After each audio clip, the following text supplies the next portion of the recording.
தமிழகத்தின் 17வது சட்டப்பேரவையின் முதல் கூட்டத்தொடர் இன்றைய தின காலை 9:30 மணிக்கு சென்னையில் உள்ள கலைப்பாணர் அரங்கில் ஆரம்பமானது. இந்த கூட்டத்தில் அண்மையில் நடைபெற்ற பொதுத் தேர்தலில் வெற்றி பெற்ற புதிதாக தேர்ந்தெடுக்கப்பட்டிருக்கக்கூடிய சட்டப்பேரவை உறுப்பினர்கள் அனைவரும் முறைப்படி பதவி பிரமாணம் எடுத்துக் கொண்டார்கள். தற்காலிகமாக பேரவைத் தலைவர் கருப்பையா புதிய உறுப்பினர்களுக்கு பதவி பிரமாணம் செய்து வைத்திருந்தார். இதுக்கான அறிவிப்பை சட்டப்பேரவை முதன்மை செயலாளர் சீனிவாசன் அறிக்கை ஒன்றை வெளியிட்டு தெரிவித்திருந்த நிலையில் உறுப்பினர்கள் அனைவரும் வெற்றி சான்றிதழுடன் சமூகம் அளிக்குமாறு கேட்டுக் கொள்ளப்பட்டிருந்தார்கள். தொடர்ச்சியாக தமிழகத்தின் புதிய முதலமைச்சராக வெற்றி கழகத்தினுடைய தலைவர் ஜோசப் விஜய் நேற்று தினம் மாலை பதவி ஏற்றிருந்தார். அவருக்கு தமிழக ஆளுநர் RV அர்க்லோலர் பதவி பிரமாணம், அதாவது ரகசிய காப்பு பிரமாணமும் அங்கு நடைபெற்றது. முதலமைச்சர் விஜயுடன் அவரது கட்சியைச் சேர்ந்த 9 முக்கிய உறுப்பினர்களும் அமைச்சர்களாக பதவியேற்றிருந்தார்கள்.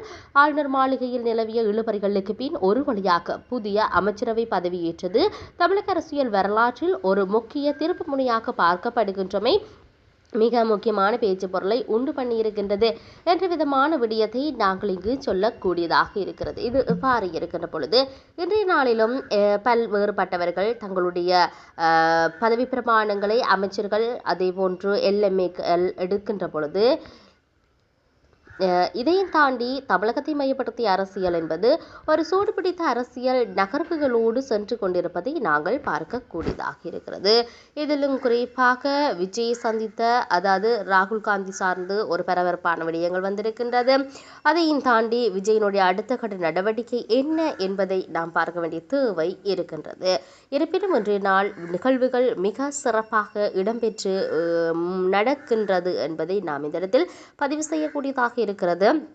உண்மையிலேயே தமிழகத்தில் சூடு பிடிக்கின்ற ஒரு அரசியல் களமாகவும் அதிமுகவில் 37 MLAக்கள் விஜய்க்கு ஆதரவு என்ற விடயமும் தற்பொழுது நேற்று நாளில் வெளிவந்திருந்ததை பார்த்திருந்தோம். அதுக்கும் மிக முக்கியமான விடயத்தை உண்டு பண்ணி இருக்கிறது.